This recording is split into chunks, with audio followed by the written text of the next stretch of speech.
தமிழ்நாட்டில் அரசு துறைகளில் 40,000 காலி பணியிடங்கள் நிரப்பப்படும் என்று பட்ஜெட்டில் அறிவிக்கப்பட்டுள்ளது. மேலும் பெண்களின் பாதுகாப்பிற்கு புதிய சட்டம், கலைஞர் கனவு இல்லம் திட்டத்தில் புதிதாக 1,00,000 வீடுகள் கட்டப்படும் என்றும் அறிவிப்பு வெளியாகியிருக்கிறது. தமிழ்நாடு அரசின் 2025-2026 நிதியாண்டுக்கான நிதிநிலை அறிக்கையை சட்டப்பேரவையில் தாக்கல் செய்து உரையாற்றிய நிதியமைச்சர் தங்கம் தென்னரசு, தமிழ்நாட்டில் காலியாக உள்ள 40,000 அரசு பணியிடங்கள் அடுத்த நிதியாண்டில் நிரப்பப்படும் என்று அறிவித்தார். 1721 முதுநிலை ஆசிரியர்களும் 841 பட்டதாரி ஆசிரியர்களும் நேரடி நியமனம் மூலம் பணியமர்த்தப்படுவார்கள் என்றும், இதற்கான தேர்வு அறிவிக்கையை ஆசிரியர் தேர்வு வாரியம் விரைவில் வெளியிடும் என்றும் அமைச்சர் கூறினார்.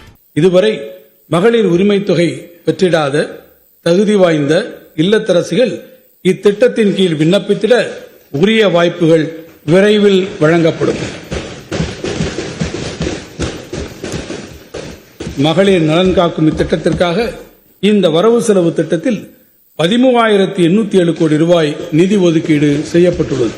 சொந்த வீடு மற்றும் நிலமற்ற 5 லட்சம் பேருக்கும், ஆட்சேபம் இல்லாத புறம்போக்கு நிலங்களில் 5 ஆண்டுகளுக்கு மேல் வசிப்போருக்கும் இலவச பட்டா வழங்கப்படும் என்றும் அமைச்சர் தங்கம் தென்னரசு அறிவித்தார். கலைஞர் கனவு இல்லம் திட்டத்தின் கீழ் 3,500 கோடி ரூபாயில் புதிதாக 1,00,000 வீடுகள் கட்டும் பணிகள் தொடங்கப்படும் என்றும் அவர் குறிப்பிட்டார். மேலும் உணவு, மளிகை பொருட்கள் டெலிவரி செய்யும் பணியாளர்கள் 2,000 பேருக்கு ஸ்கூட்டர் வாங்க 20,000 ரூபாய் வரை மானியம் வழங்கப்படும் என்றும் அமைச்சர் தங்கம் தென்னரசு அறிவித்தார். புதுமை பெண் மற்றும் தமிழ் புதல்வன் திட்டத்தின் கீழ் உயர்கல்வி பயிலும் மாணவ மாணவியர்களுக்கு மாதந்தோறும் 1,000 ரூபாய் உதவித்தொகை வழங்கும் திட்டம் 3ஆம் பாலினத்தவர்களுக்கும் விரிவுபடுத்தப்படும் என்று அமைச்சர் கூறினார்.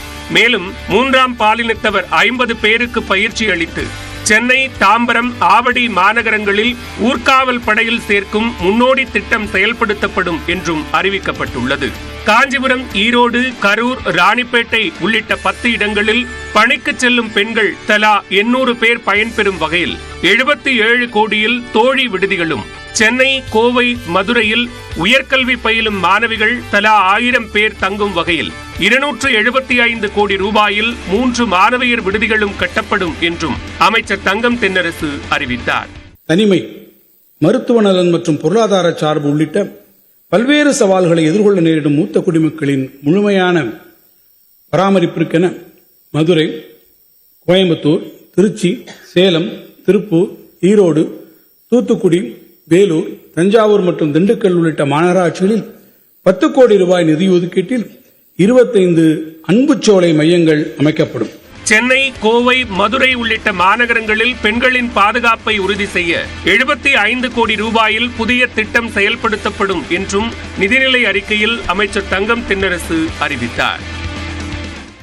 தமிழ்நாட்டின் மேம்பட்ட எதிர்கால வளர்ச்சிக்கு நிதிநிலை அறிக்கை உறுதியான அடித்தளம் அமைத்திருப்பதாக முதலமைச்சர் மு.க.ஸ்டாலின் தெரிவித்திருக்கிறார். தமிழ்நாடு அரசின் நிதிநிலை அறிக்கை குறித்து எக்ஸ் பதிவிட்டுள்ள முதலமைச்சர் மு.க.ஸ்டாலின், பட்ஜெட்டில் மகளிர் நலன் காக்கும் மாபெரும் திட்டங்கள் ததும்பி வழியும் தமிழ் பெருமிதம் இருப்பதாகவும், இளைஞர்களுக்கு உலகை வெல்லும் உயர் தொழில்நுட்பத்திற்கு முக்கியத்துவம் அளிக்கப்பட்டிருப்பதாகவும் குறிப்பிட்டுள்ளார். மேலும் தமிழ்நாடெங்கும் வேலை வாய்ப்புகளை அள்ளித்தரும் தொழில் பூங்காக்கள் அறிவிக்கப்பட்டுள்ளதாகவும் முதலமைச்சர் தெரிவித்துள்ளார். புதிய நகரம், புதிய விமான நிலையம், புதிய நீர்த்தேக்கம், அதிவேக ரயில் சேவை என நவீன தமிழ்நாட்டை உருவாக்கிடும் முன்னெடுப்புகள் பல எடுக்கப்பட்டுள்ளதாகவும் முதலமைச்சர் பதிவிட்டுள்ளார். விளிம்பு நிலை மக்கள் அரவணைக்கும் தாய்மானவன் கரங்கள் என அனைவருக்குமான திட்டங்கள், பல அறிவிப்புகள் இருப்பதாக முதலமைச்சர் தெரிவித்துள்ளார். இந்த பட்ஜெட் எல்லோருக்கும் இல்லாம் என்றும் உரிய நோக்கத்துடன் தமிழ்நாட்டின் மேம்பட்ட எதிர்கால வளர்ச்சிக்கு உறுதியான அடித்தளம் அமைத்திருக்கிறது என்றும் அவர் பெருமிதம் தெரிவித்துள்ளார்.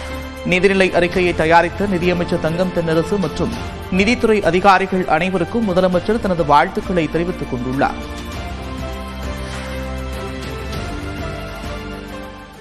மகளிர் உரிமை தொகை அனைத்து தரப்பு பெண்களுக்கும் கிடைப்பதை அரசு உறுதி செய்ய வேண்டும் என்று தமிழ்நாடு பட்ஜெட் அறிவிப்புகள் குறித்து மதுரையில் நியூஸ் 18 தமிழ்நாடு தொலைக்காட்சிக்கு மகளிர் பேட்டியளித்தனர். அதனை தற்போது பார்க்கலாம். பட்ஜெட் தாக்கல்ல மகளிர் உதவித்தொகை கிடைக்கும்னு அறிவிச்சிருக்காங்க. நாங்க 2-3 தடவை பதிவு பண்ணோம், ஆனா எங்களுக்கு கிடைக்கல. கிடைச்சா ரொம்ப சந்தோஷமா இருக்கும். இந்த மகளிர் திட்டத்துல 1000 ரூபாய் வாங்குறத 4-5 தடவை அப்ளை பண்ணி எங்களுக்கு கிடைக்கவே இல்லை. இந்த திட்டத்தின் மூலமா எங்களுக்கு வந்து அந்த தொகை கிடைச்சிச்சுன்னா எங்களுக்கு ரொம்ப உதவியா இருக்கும். பினான்சியலா ரொம்ப இல்லாதவங்க எல்லாம் இருப்பாங்க, ரொம்ப கஷ்டம், வேலைக்கு போறவங்களே வந்து இல்லாம ரொம்ப கஷ்டப்பட்டுட்டு தான் வந்து இருப்பாங்க. அவங்களுக்கு கொஞ்சம் இது ரொம்ப உதவியா இருக்கும். சென்னைக்கு அப்புறம் நம்ம பாக்குறது வந்து கோயம்புத்தூர், மதுரை. இப்போ இதுலலாம் வந்து நம்ம கவர்மெண்ட் ஹாஸ்டல் கட்டுறதுனால நிறைய பெரிய நீட்ஸ் இருக்கு. ஏன்னா நிறைய பேருக்கு வந்து அகாமடேஷனும் இல்ல, ஃபுட்டுன்றது ரொம்ப இம்பார்ட்டன்ட் இல்லையா? இப்போ உங்க ஃபுட் அவங்க ப்ரொவைட் பண்றாங்கன்னா மத்தவங்களுக்கு ரொம்ப ஈஸியா இருக்கும்.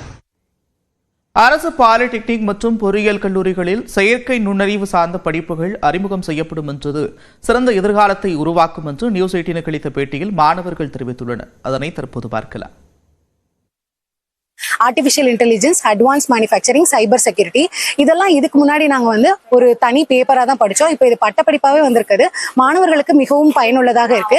இதனால எங்க கெரியர் growth வந்து நல்லா இருக்கு. அரசு பொறியியல் கல்லூரி மாணவர்களுக்கு இந்த மாதிரியான ரொம்பவே வளர்ந்து வரக்கூடிய கோர்ஸை வந்து அறிமுகப்படுத்தினது எங்களுடைய மாணவர்கள் சார்பா நாங்க வரவேற்கிறோம்.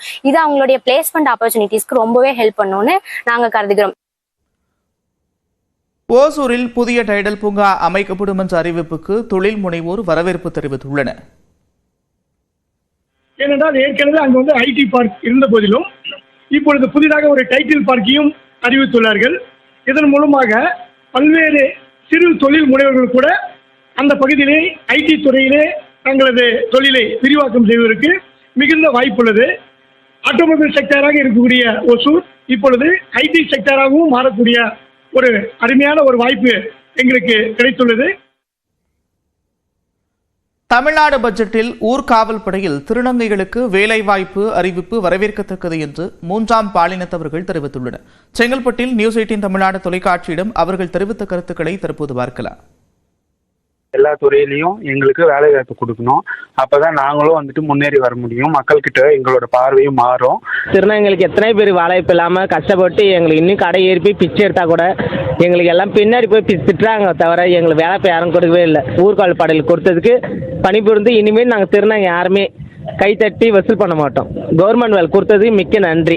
இன்னைக்கு வந்து படிச்சுட்டு நிறைய திருநங்கைகள் வேலை வாய்ப்பு இல்லாம இருக்கிறாங்க. அந்த திருநங்கைகளுக்கு முதல்ல வந்து அந்தந்த துறைகள்ல வந்து அவங்க படிப்புக்கு ஏற்ற மாதிரி வேலை வாய்ப்பை உருவாக்கி கொடுத்தா இன்னும் வந்து திருநங்கைகளோட வாழ்வாதாரம் உயரும். தமிழ்நாடு நிதிநிலை அறிக்கையில் பரந்தூர் விமான நிலைய பணிகள் விரைவுபடுத்தப்படும் என்று அமைச்சர் தங்கம் தென்னரசு தெரிவித்ததற்கு அப்பகுதி மக்கள் அதிருப்தி தெரிவித்துள்ளனர். நியூஸ் 18 தமிழ்நாடு தொலைக்காட்சியிடம் அவர்கள் தெரிவித்த கருத்துக்களையும் பார்க்கலாம். 1000 நாட்கள் நோக்கி இருக்கிற போராட்டம் முதலமைச்சர் ஏன் இதற்கு ஒரு தக்க நடவடிக்கை எடுக்க மாட்டேன்றாருன்றது எங்களிடையே ஒரு சந்தேகத்தை ஏற்படுத்தி கொண்டிருக்கு. நாங்களும் அதுக்கான அவரை சந்திக்கிறதுக்கான முயற்சி எத்தனையோ தடவை முயற்சி பண்ணிட்டு இருக்கோம். இந்த அறிவிப்பு அந்த பரந்தூர் வட்டார மக்களை கதிகலங்க செய்துள்ள ஒரு அறிவிப்பாகவும் உள்நாட்டிலே அகதிகளாக மாற்றக்கூடிய அறிவிப்பாகவும் உள்ளது. தமிழ்நாடு அரசின் நிதிநிலை அறிக்கையில் வெற்று அறிவிப்புகளை இடம்பெற்றிருப்பதாக மத்திய இணையமைச்சர் எல்முருகன் விமர்சித்திருக்கிறார். இது தொடர்பாக அவர் வெளியிட்டுள்ள அறிக்கையில் ஓசூரில் விமான நிலையம் அமைக்கப்படும் என்ற அறிவிப்பே செயல்படுத்தப்படாத நிலையில் ராமேஸ்வரத்தில் விமான நிலையம் அமைக்கப்படும் என்று அறிவிக்கப்பட்டிருப்பதாக தெரிவித்துள்ளார். ஆட்சி முடியும் தருவாயில் கல்லூரி மாணவர்களுக்கு லேப்டாப் வழங்கப்படும் என்ற அறிவிப்பு இளம் வாக்காளர்களை கவரவே என்றும் எல்முருகன் கூறியுள்ளார். கடந்த 4 ஆண்டுகளில் அறிவிக்கப்பட்ட திட்டங்கள் எத்தனை, அவை செயல்படுத்தப்பட்டனவா என்பதை விளக்க வேண்டும் என்றும் எல்முருகன் வலியுறுத்தியுள்ளார். இதேபோல எக்ஸ் பக்கத்தில் பதிவிட்டுள்ள தமிழ்நாடு பாஜக தலைவர் அண்ணாமலை சாமானிய மக்களுக்கு வழக்கம் போல ஏமாற்றியத்தையே திமுக அரசு பரிசீலித்திருப்பதாக கூறியிருக்கிறார். தமிழ்நாட்டில் டாஸ்மாக் வருமானம் உயர்ந்திருக்கும் நிலையில் தமிழ்நாடு அரசின் கடன் உயர்ந்திருப்பதாகவும் அவர் கூறியுள்ளார். திமுகவுக்கு வேண்டப்பட்டவர்கள் பயனடையும் திட்டங்கள் அறிவிக்கப்பட்டுள்ளதாகவும் அண்ணாமலை விமர்சித்துள்ளார்.